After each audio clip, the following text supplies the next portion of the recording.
ರಾಜ್ಯದ 56,000 ಉದ್ಯೋಗಗಳ ನೇಮಕಾತಿಯಲ್ಲಿ ತಕ್ಷಣವೇ ಒಳ ಮೀಸಲಾತಿ ಅನ್ವಯಿಸುವಂತೆ ಒತ್ತಾಯಿಸಿ ಮುಖ್ಯಮಂತ್ರಿ ಸಿದ್ದರಾಮಯ್ಯ ಅವರಿಗೆ ರಾಯಚೂರು ಜಿಲ್ಲೆಯ ಲಿಂಗಸೂಗೂರಿನಿಂದ ಹಕ್ಕೊತ್ತಾಯ ಪತ್ರ ಸಲ್ಲಿಸಲಾಗಿದೆ. ಪತ್ರದಲ್ಲಿ ದಶಕಗಳ ಕಾಲದ ಸುದೀರ್ಘ ಹೋರಾಟದ ಫಲವಾಗಿ ಸುಪ್ರೀಂ ಕೋರ್ಟ್ ಒಳ ಮೀಸಲಾತಿ ಜಾರಿಗೆ ರಾಜ್ಯ ಸರ್ಕಾರಗಳಿಗೆ ಹಸಿರು ನಿಶಾನೆ ನೀಡಿದೆ. ಈ ಐತಿಹಾಸಿಕ ತೀರ್ಪಿನ ಹೊರತಾಗಿಯೂ ಕರ್ನಾಟಕ ಸರ್ಕಾರವು ಒಳ ಮೀಸಲಾತಿಯನ್ನು ಜಾರಿಗೊಳಿಸದೆ 56,000 ಉದ್ಯೋಗಗಳ ನೇಮಕಾತಿ ಪ್ರಕ್ರಿಯೆಗೆ ಮುಂದಾಗಿರುವುದು ಮಾದಿಗ ಮತ್ತು ತತ್ಸಮಾನ ಸಮುದಾಯಗಳಿಗೆ ಮಾಡುತ್ತಿರುವ ಅನ್ಯಾಯವಾಗಿದೆ. ಒಳ ಮೀಸಲಾತಿ ಅನ್ವಯಿಸದೆ ನಡೆಯುವ ಈ ನೇಮಕಾತಿಯು ಶೋಷಿತ ಸಮುದಾಯಗಳ ಪಾಲಿಗೆ ಮರಣ ಶಾಸನವಾಗಿ ಪರಿಣಮಿಸಲಿದೆ. ಅರ್ಹ ಫಲಾನುಭವಿಗಳಿಗೆ ನ್ಯಾಯಯುತವಾದ ಪಾಲನ್ನು ಒದಗಿಸುವುದು ಸರ್ಕಾರದ ಆದ್ಯ ಕರ್ತವ್ಯವಾಗಿದೆ. ನಮ್ಮ ಪ್ರಮುಖ ಬೇಡಿಕೆಗಳು ತಕ್ಷಣದ ಜಾರಿ, ಪ್ರಸ್ತುತ ಘೋಷಣೆಯಾಗಿರುವ 56,000 ಹುದ್ದೆಗಳ ನೇಮಕಾತಿ ಪ್ರಕ್ರಿಯೆಯಲ್ಲಿ ವೈಜ್ಞಾನಿಕವಾಗಿ ಒಳ ಮೀಸಲಾತಿಯನ್ನು ಅನ್ವಯಿಸಬೇಕು. ಒಳ ಮೀಸಲಾತಿ ವರ್ಗೀಕರಣ ಪ್ರಕ್ರಿಯೆ ಪೂರ್ಣಗೊಳ್ಳುವವರೆಗೆ ಹೊಸ ನೇಮಕಾತಿ ಆದೇಶಗಳನ್ನು ಸ್ಥಗಿತಗೊಳಿಸಬೇಕು ಅಥವಾ ಮೀಸಲಾತಿ ಅನ್ವಯದೊಂದಿಗೆ ಮುಂದುವರಿಸಬೇಕು.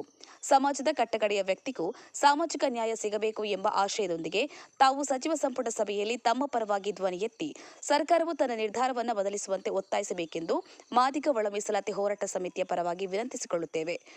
ಒಂದೊಮ್ಮೆ ಸರ್ಕಾರವು ಸಭೆಯಲ್ಲಿ ಪೂರಕ ನಿರ್ಧಾರ ಕೈಗೊಳ್ಳದಿದ್ದಲ್ಲಿ ರಾಜ್ಯದಾದ್ಯಂತ ಬೃಹತ್ ಪ್ರತಿಭಟನೆಗಳನ್ನು ಹಮ್ಮಿಕೊಳ್ಳುವುದು ಅನಿವಾರ್ಯವಾಗುತ್ತದೆ ಎಂದು ಪತ್ರದ ಮೂಲಕ ಎಚ್ಚರಿಸಿದ್ದಾರೆ.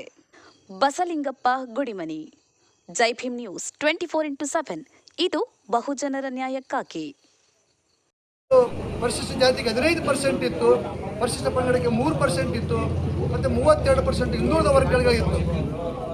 ಅದರಂತೆ ಇವತ್ತು 15%ಗಳಲ್ಲಿ ಅದನ್ನು ABCD 3 ವರ್ಗೀಕರಣ ಮಾಡಿ ಅದೇ 15%ಅಲ್ಲಿ ಮಾದಿಗರಿಗೆ ಎಷ್ಟು ಪರ್ಸೆಂಟು, ವಲಯ ಸಂಬಂಧಿತ ಜಾತಿಗಳಿಗೆ ಎಷ್ಟು ಪರ್ಸೆಂಟು ಮತ್ತು ಸ್ಪೃಶ್ಯ ಜಾತಿಗಳಿಗೆ ಎಷ್ಟು ಪರ್ಸೆಂಟ್ ಅನ್ನೋದನ್ನು ಸರ್ಕಾರ ನಿರ್ಣಯ ಮಾಡಿ ಈ 56,432 ಹುದ್ದೆಗಳನ್ನು ನೇರ ನೇಮಕಾತಿ ಮಾಡಬೇಕಂತದ್ದು ನಾವು ಒತ್ತಾಯ ಮಾಡ್ತಾ ಇದ್ದೀವಿ.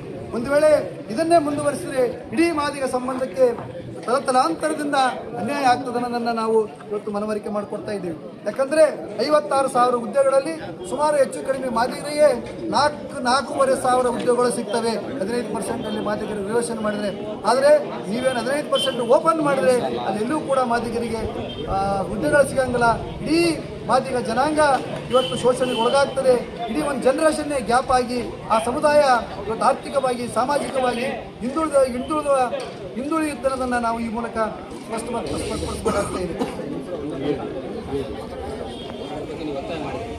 ಸರ್ಕಾರದಲ್ಲಿ ಈ ವಿಚಾರವನ್ನು ನಾವು ಕೂಡ ಹೇಳಿದ್ದೀವಿ.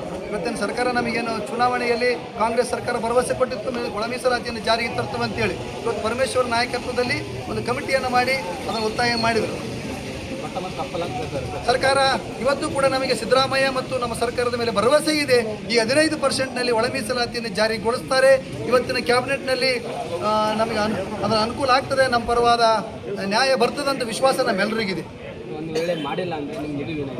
ಸರ್, ನಾವು ಇಡೀ ಸಮಾಜದ ಪರವಾಗಿ, ಯಾಕಂದರೆ ಯಾವುದೇ ಕೂಡ ಶೋಷಿತ ಜನಾಂಗ ಪ್ರಜಾಪ್ರಭುತ್ವದಲ್ಲಿ ತನಗೆ ಅನ್ಯಾಯ ಆಗಿದ್ದನ್ನು ಪ್ರತಿಭಟಿಸುವಂಥ ಹಕ್ಕನ್ನು ಡಾಕ್ಟರ್ ಬಾಬಾ ಸಾಹೇಬ್ ಅಂಬೇಡ್ಕರ್ ಕೊಟ್ಟಿದ್ದಾರೆ.